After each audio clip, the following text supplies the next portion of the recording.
বাবাকে তো আগে কখনো এরকম দেখিনি। খুব টেন্স লাগলো। মনে হচ্ছে কিছু একটা গোপন করছে, কিন্তু কি?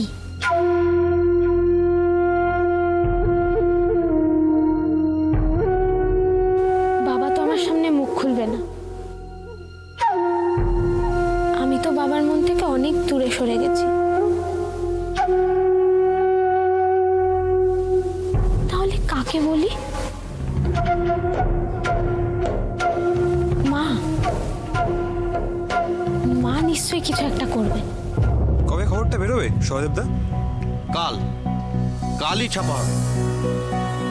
আসি মাস্টারমশাই। সাবধানে ছিল।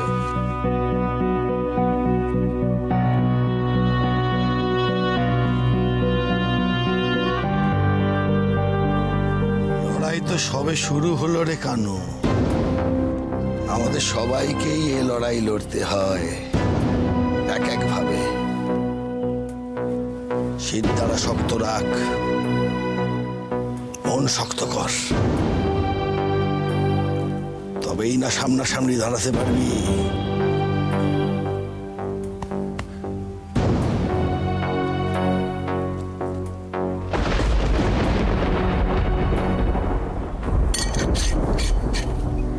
মা, বল, কি বলবি বল। না তুমি সকালে যেটা বলছিলে না, আমারও এখন তাই মনে হচ্ছে। বাবার সত্যি সত্যি কিছু একটা হয়েছে। তোর হঠাৎ মনে হচ্ছে কেন? বাবা এইমাত্র বাড়ি ফিরলো, কেমন যেন দেখাচ্ছে বাবাকে। মনে হচ্ছে কিছু নিয়ে খুব চিন্তা করছে। তুমি তো জানো আমাকে কিচ্ছু বলবে না, তবু আমি জিজ্ঞাসা করলাম। কিছু না বলে হেঁটে গটগট করে চলে গেল। আমার না বাবাকে নিয়ে খুব চিন্তা হচ্ছে না। কেন? তোকে যে লোকটা সারাক্ষণ বকে, শাসন করে, ঘরে আটকে রাখে, তাকে নিয়ে তো চিন্তা করার কি আছে? মা, তুমি কি যে বলো না। বাবার তখন রাগ হয়েছিল তাই ওসব করেছিল, তা বলে আমি বাবার কথা ভাববো না? তাছাড়া দেখো, আমি কিন্তু আমার জায়গায় একই আছি। সেদিন যা বলেছিলাম আজও তাই বলছি। বাবা মানেনি, মানতে পারেনি, এটা বাবার সমস্যা। দুজনের মত তো আলাদা হতেই পারে, তা বলে কি মনটা আলাদা? আমার কিছু হলে দেখো বাবা ঠিক একই রকম ভাবে ভাববে, যতই আমার উপর রাগ হোক। তুই কবে থেকে এত বড় হয়ে গেলি রে? কবে থেকে এরকম করে ভাবতে শিখলি? তুমিই তো বলো মেয়েরা জন্ম থেকেই বড়। তাছাড়া তোমার রাশি তো সত্যি সত্যি বড় হয়ে গেছে। কলেজে পড়া মেয়েকে কেউ ছোট বলে? সেই জন্যই তো ভয় হয় রে মা। এই তো তোর আসল পথ চলার শুরু।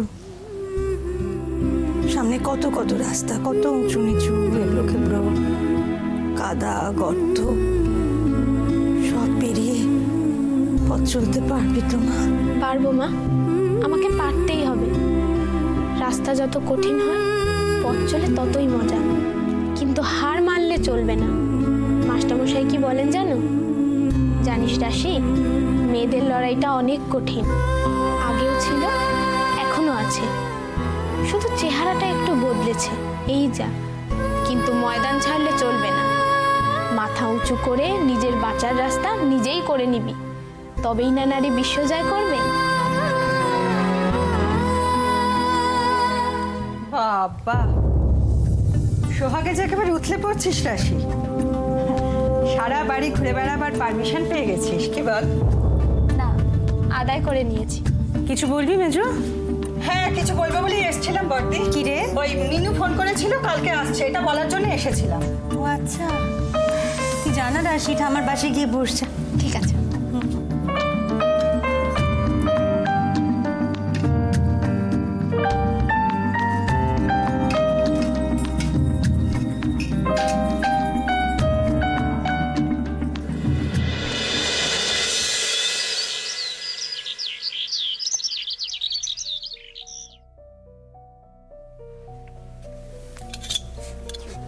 দেবী কমল বিষ্ণু বলতে। কি ব্যাপার? কি এত সকাল সকাল তুমি কোথায় যাচ্ছ? কাজ আছে আমার। সে তো বুঝতেই পারছি কাজ আছে। কাজটা কি? কাজ আছে, অন্য একটা কাজ আছে। কাল থেকে শুনে যাচ্ছি অন্য একটা কাজ আছে, অন্য একটা কাজ আছে। তুমি কালকে আপিস গেলে না? হ্যাঁ, সারাদিন তুমি কোথায় কোথায় ঘুরে বেড়ালে। রাত্রিরে যখন ফিরলে তোমাকে দেখে রাশি চমকে গেছে। মুখ ফুটে কিচ্ছুটি বলছো না তুমি। কি শুনতে চাইছো বলো? এ আবার কেমন ধারার কথা? কি শুনতে চাইবো আমি? সোজা কথা সোজা উত্তর দিতে পারো না? আমি তো মানুষটা সোজা নই, এমনি দাঁড়াই। শোনো, আমার না এই সকাল সকাল উল্টো ধারার কথাবার্তা ভালো লাগছে না। আমাকে একটু পরিষ্কার করে বলো তো, তুমি কি কাজে যাচ্ছ? হ্যাঁ, কার সাথে যাচ্ছ? কোথায় যাচ্ছ? কোথায়? আমি জানতে চাইছি, একটু বলো না আমাকে। কোথায় কোথায় যাচ্ছ? কাজ আছে, আমি বেরোচ্ছি।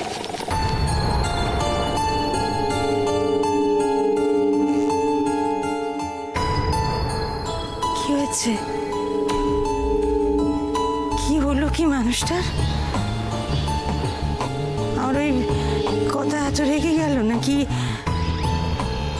মা অসুস্থ বলে কিছু বুঝতে পারছি না, বুঝতে পারছি না।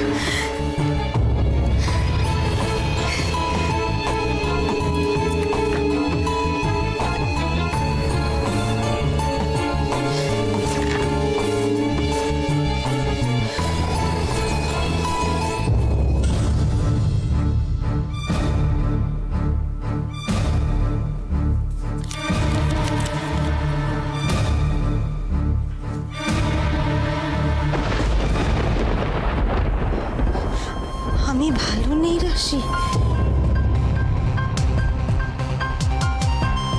আমি ভালো নেই রাশি।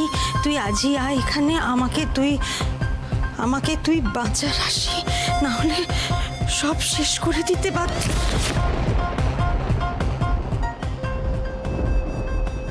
তাহলে রাশির কথাই সত্যি? কবে কবে পাঠালো এটা ফুল? কবে পাঠিয়েছে? এই আলমারিতে এটা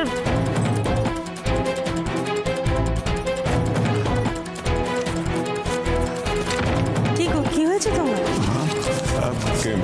কি হয়েছে? কি কিছু? তাহলে কি কালো এই জন্যে আলমারি খুলেছিল? তাই কি?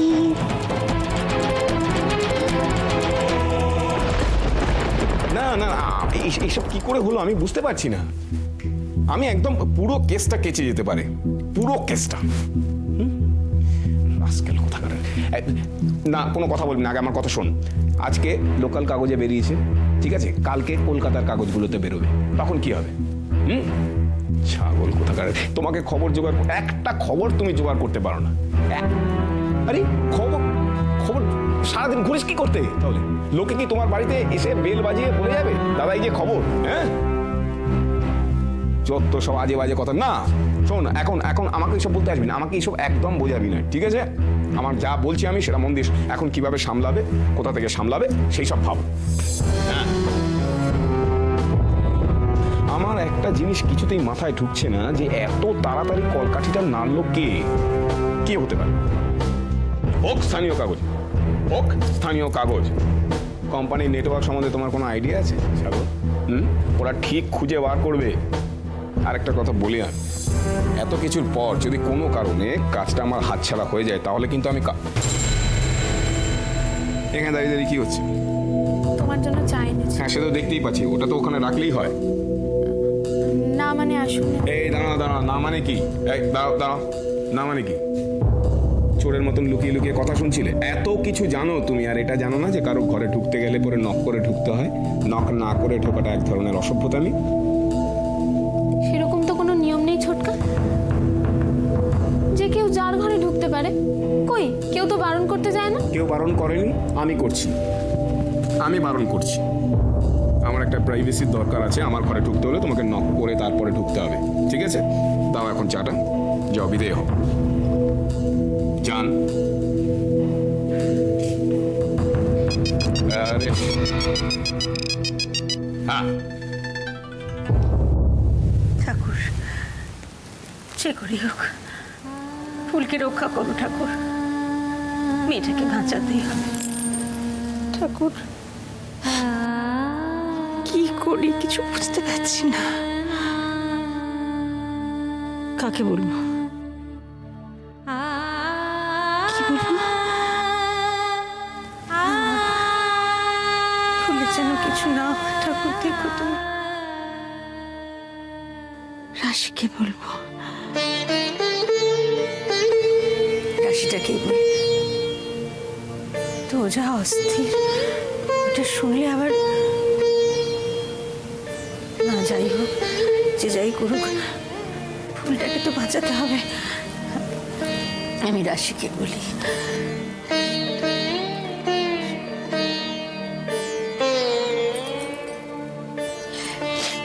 রাশি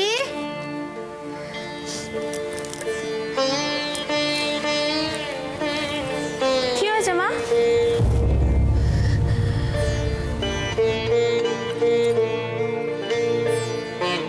কি হলো?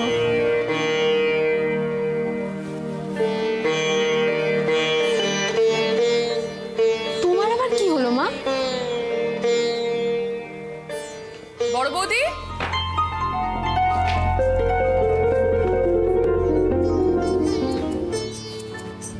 বড় বৌদি, মা, পিপিরা চলে এসেছে। কিরে কেমন আছিস? ভালো। কি গো, মা কেমন আছে? ভালো আছে। তোরা কেমন আছিস? আমাদের কথা ছাড়ো, আমি ঠিক আছি। কি খবর দিদি? তোমাকে খুব মিস করছিলাম। যা ভয় পেয়ে গেছিলাম না বৌদি। কেন ভয় পাচ্ছিস? বলছি তো আগের থেকে মা এখন অনেকটা ভালো। এই চলো চলো, আগে মায়ের সঙ্গে দেখা করে আসি, চলো। মাকে দেখে আসি। হ্যাঁ আর কি করবি? মাকে দেখে আসি।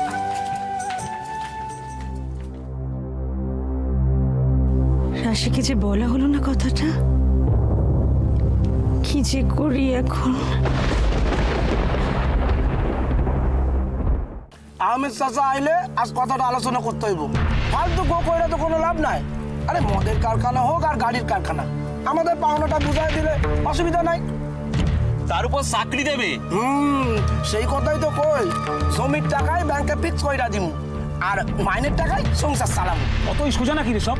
যতটা ভালোভাবে বলছে সেগুলোই যে হবে তার গ্যারান্টিটা কে দেবে? গ্যারান্টির কি আছে? টাকা দিব প্রথমে, কারখানা হওয়া অবধি একটু কষ্ট, তারপর তো চাকরি হবেই। কানু, কি চাচা তুমি এরকম হাঁপাচ্ছ কেন? কাগজে কি? ধর এই দেখ লেখাটা পর দেখ। চাষের জমিতে চাষ নয়, মদের কারখানা। আহা পুরাটা পর না, দেখ নোটিশের কপিও দিয়া দিছে। শিল্পের নামে চাষ জমি নিয়ে আবার শুরু হয়েছে নির্লজ্জ প্রতারণা। বিক্রমপুর গ্রামে 300 একর চাষ জমি, যা নাকি 3 ফসলি এবং উর্বর, তা অধিগ্রহণ করে সেখানে মদের কারখানা করতে চাইছে এক বহুজাতিক কোম্পানি। এরই মধ্যে গোপনে গোপনে শুরু হয়ে গেছে কাজ। চাষিদের প্রভাবিত করতে ব্যবহার করা হচ্ছে এলাকারই কিছু স্থানীয় মানুষকে। টাকা দিয়ে মুখ বন্ধ রাখার প্রস্তাব পেশ হচ্ছে। বলা হচ্ছে বশ্যতা স্বীকার করলেই মিলবে পুরস্কার। কে লিখছে লেখাটা? বীরেশ্বর চ্যাটার্জি। আচ্ছা মা, তোমরা কি গো, আমাকে একটু আগে খবর দিতে পারতে না? আমি চলে আসতাম। হ্যাঁ মা, মিনু আর তিতি চলে আসতো। না না, এত ভাববার মতো কিছু হয়নি, ওই সামান্য একটু। তাছাড়া বাড়িতে তো সবাই ছিল। তোমরা এত ভাবছো কেন বলো তো? আমার রাশি তো একাই 100। সে আর বলতে, কিন্তু জানি তোমার নাতনির কোনো জবাব নেই। কিন্তু আমি তো তোমার মেয়ে মা, এটা খুব খারাপ। দেখ দেখ তিতি দেখ, হ্যাঁ কি জেলাস কিড দেখ, এ আবার তোকে বলে। শোন মা, তোরা কত দূরে থাকিস, কদিনের জন্যই বা এসেছিস বল? তোর শ্বশুরবাড়ির লোকরাও তো তোকে কাছে পেতে ইচ্ছে করে নাকি? কি দিদি ভাই, ঠাম্মার আদর খেয়ে এলে? হ্যাঁ, কিন্তু বাড়িতে তো অত লোক নেই, তাই একটু বোর হয়েছি। গায়ের নিরীহ সরল চাষিদের বিশ্বাসের সুযোগ নিয়ে কেবলমাত্র বড় বড় মৌখিক প্রতিশ্রুতি দেওয়া হচ্ছে। কিন্তু কি তার মূল্য? কে বলতে পারে কোম্পানি কথার খেলাপ করবে না? কে বলতে পারে জমি অধিগ্রহণের জন্য যে লোভ দেখানো হচ্ছে, কারখানা স্থাপনের পর মালিকপক্ষ তা স্মরণে রাখবেই?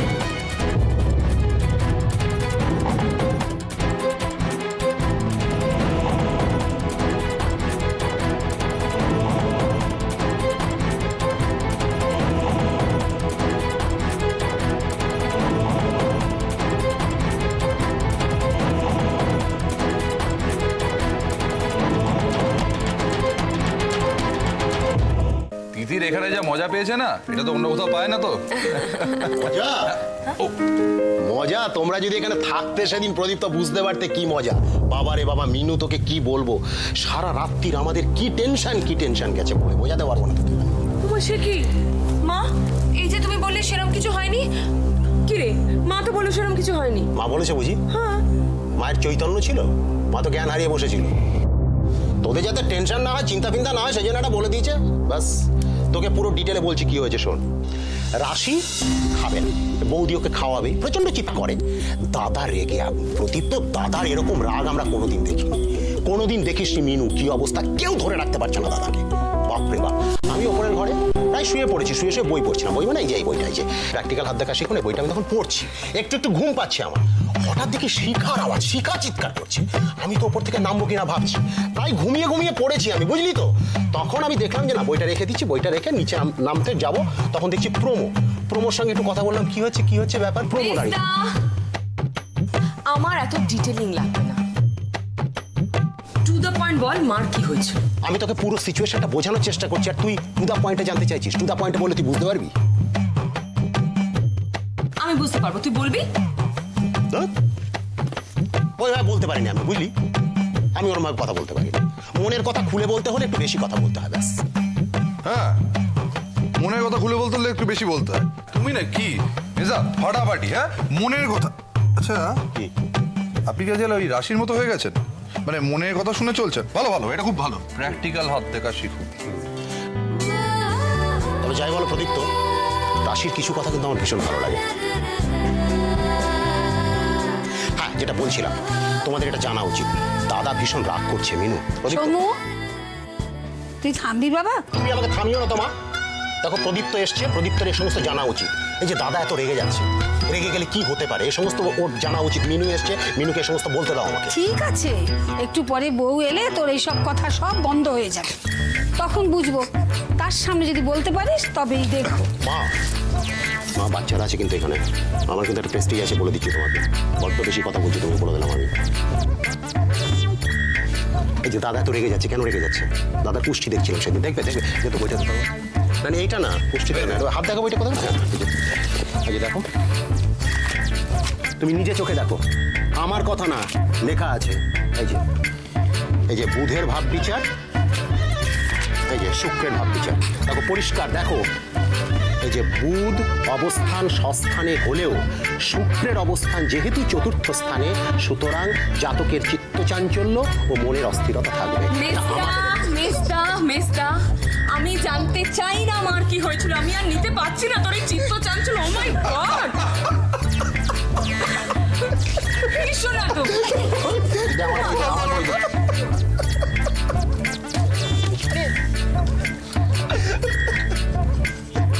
সবকিছু নিয়ে হাসাহাসি করিস না।